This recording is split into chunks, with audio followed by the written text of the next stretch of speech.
Noon lang nalaman ni Tamara na sa Cavite umuuwi si Mr. Montemayor. She was expecting na sa White Plains o sa Villa Verde ito nakatira o di kaya ay sa Global City. It was her first trip to Cavite. It's the nearest province after Metro Manila down south. Binaybay nila ang kahabaan ng Rojas Boulevard hanggang sa Coastal Road. Tapos ay dumaan sila sa bagong gawang Cavite Express or Cavitex sa gilid ng dagat patungong Cavite City. Nakasakay sila sa isang stretch limousine. Tamara had never seen a limousine before. More precisely, she's never been in a limousine. It was just as she'd imagined. Big, flashy, my minibar, complete with decanter and crystal-cut glasses. There was a flat-screen TV, which was tuned on the news channel with the sound turned down.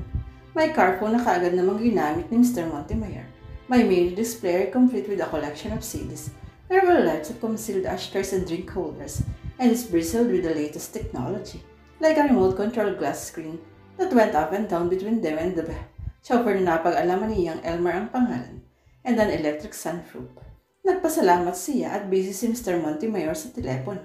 Hindi rin kasi niya alam kung ano ang dapat niyang sabihin dito. Nakita niya ang Cavite sa booming province. Nagkalat ang mga bagong tayong subdivision na nadaraan nila. She caught sight of beautiful, uniquely styled homes, small shopping centers, golf courses, resorts, and lots of greenery. Nalibang siya sa pagtanaw sa labas kaya hindi niya namalayan na ibiniwanan nito ang telepono. Malapit na tayo, pero hindi ka pa nagsasalita. Pagbasag ni Mr. Montemayor sa katahimikan. I'm still overwhelmed. She grew for the words. It's all very sudden. Hindi man lang ako nakapagpaalam sa mga staff ko. Paano mga nakabinbin kong trabaho? Hindi na ako makapag-turn over. I'll take care of that. Kaya wag mo nang isipin. Oo nga naman, ito pala ang boss doon. He could command everything at the prick of his fingers. Tiyak na magtataka ngayon kung bakit ako bigla na lang nawala kanila. Akala nila, kakain lang ako ng lunch sa labas. Kahit si Lisa, hindi ko malang nasabihan hindi na ako papasok. She rude. Alam ba nila na magkasama tayo ngayon? He supplied. It's none of their business. Bakit may iniisip mo pa sila kaysa sa mga kapatid mo? Kung hindi ko iniisip ang mga kapatid ko, wala sana ako rito ngayon. Maswerte sila. Nagkaroon sila ng atin na kagabayan mo.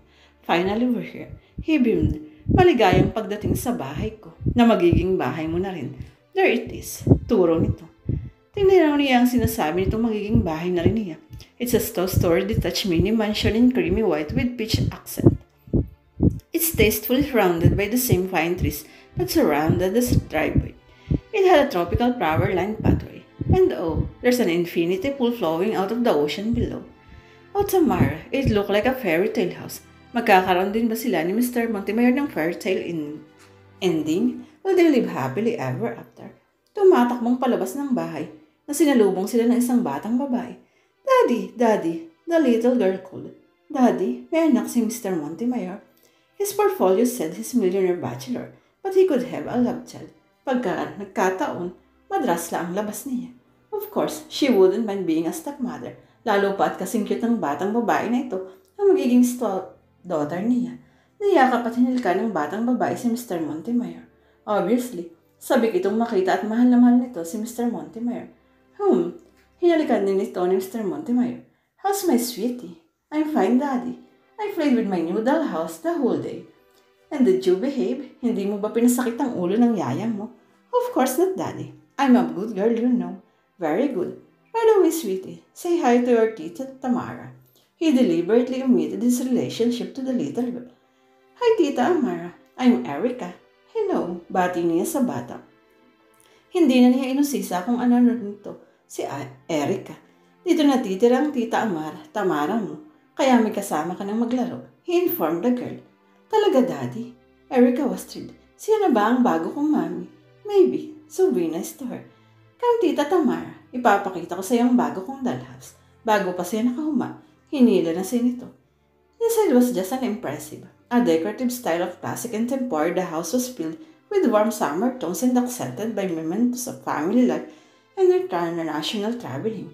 It had vaulted ceilings and gorgeous bay windows. Crowning molding added a touch of elegance.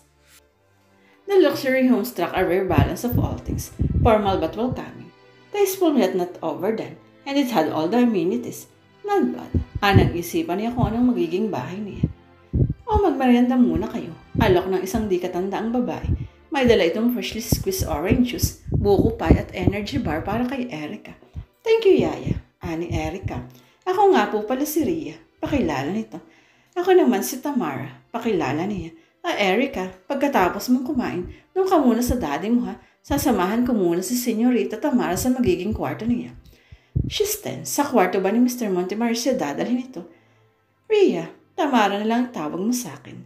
Naku, nakakahiya naman, senyorita. Saka baka magalit sa akin ang senyorito. Ikaw ang bahala. She replied. Natutuwa ako at dumating kayo. Matagal-tagal na rin walang kaming bisita rito. Ikinagagal ako kayong pagsilbihan, senyorita. Naku, wag niyo akong masyadong alalahan. Ang isipin mo, may makakatuwang ka na rito sa bahay. Nakita nitong tapos nang kumain ang bata. O Erica, doon ka muna sa daddy mo. Maglalaro po ba ulit tayo mamaya, Tita Tamara? Tanong ni Erica. Oo naman, magbibihis lang ako ha. Masaya nang pinuntahan ng bata ang daddy nito. Halika na, senyorita. Ihatid ko na kayo sa kwarto niyo. Out of the foyer, she passed the sitting room with thick padded carpets on the left and the large kitchen on the right with ceramic tiles. The grand staircase led to an open hallway with parquet floor. They passed two closed doors before coming to her room. Tamara wasn't comfortable at first. The bedroom was too perfect, too neat and too girlish. Nanghihinayang ba siya dahil hindi sa kwarto ni Mr. Montemar sila dinala ni Rhea? Ito ba ang guest room? Tanong niya kay Rhea. The unique shades of rose and purple told her someone belonged in that room. The curtains, the carpet, and the upholsteries are clearly a woman's taste. Nasa kwarto na ang kanyang maleta. Hindi, senyorita. Pero rito ka gustong tumuloy ni senyorito. Sagot nito. Maiwan ko po muna kayo. Bumaba na lang po kayo pagkatapos niyong magbis at magpahinga. She was left with an unsettling feeling. Pero nang upo siya sa kama, the soft firmness of the mattress and sheets returned a sense of comfort to her. Lonely, that was all she felt. Completely alone. Noon lang siya nahiwalay sa mga kapatid niya. Kaya tiyak na pareho lang ang mga nararamdaman ng mga ito sa kanya. Kanina lang sila nagkahiwalay, pero namimiss na niya ang mga ito. Para lumubahang napakabilis ng mga pangyayari. Ngayon lang parang nagsingkin sa kanya na wala na siyang trabaho.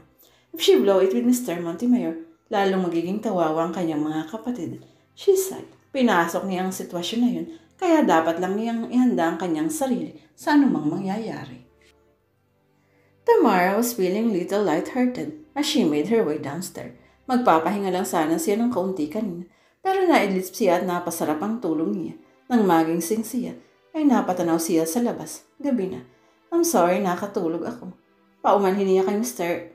Montemar na nabungaran niyang nanonood ng evening news. It's okay. Hinayaan ko na lang na makapagpahinga ka dahil alam kong pagod ka sa biyahe. Si Erica. Tulog na siya. Sinilip ka kanina sa kwarto mo, pero sinabihan ko siyang huwag kang istorbohin. Magkatabi kayo ng kwarto. Sa dulo siya. Mr. Montemar, call me Alphon. Disappointed ka ba sa nalalaman mo? Anong nalaman? Para nag-aalangan pa rin niyang tawagin ang pangalan nito and became too personal. Ang tungkol kay Erica. When you made that proposal, you didn't know about her? Surprised maybe, but not disappointed. Mahilig din naman ako sa bata. Gusto na niyang itanong dito kung sino at nasaan ang nanay ni Erica. But she decided to hold her peace. She didn't want Alphon to think that she'd privy of his affairs. Pwede ka pa namang umatras. Pwede kang humarap ng ibang milyonaryo. Of course, you can always have your job back. Kinabahan siya. Hindi kaya itong nagbagong isip. Alphon, finally ay nabigkas din niyang pangalan ito. Ako ang taong kapag nagdesisyon na sa isang bagay, I stick to it. I'm not fickle-minded. Mabuti naman kung ganun. Speaking of Erica, siya ang isang dahilan kung bakit ko tinanggap ang proposal mo. Gusto kong gabayan mo siya. She has taken a liking on you, so I hope magkasundo kayo. Erica is a nice kid. I like her. 3 bata ang pinalaki ko. Practically ako na ang tumayong nanay ng mga kapatid ko. Sana magabayan mo rin si Erica gaya ng paggabay mo sa iyong mga kapatid. Of course, pero bakit ako? You mentioned na hindi sa akin kaunang nakakuha ng ganong proposal. Bakit tinanggap mo ang offer ko at hindi ang mga naunang nag-offer sa'yo? Usisa niya. I don't know. There must be something in you, so you better be good. By the way, gusto ko rin makilala ang mga kapatid mo. Papuntahin mo sila rito. I'm sure matutuwa si Erica na may mga tatawagin siyang kuya. Gusto ka rin nilang makilala. Hayaan mo, sa semestral vacation, papupuntahin ko sila rito.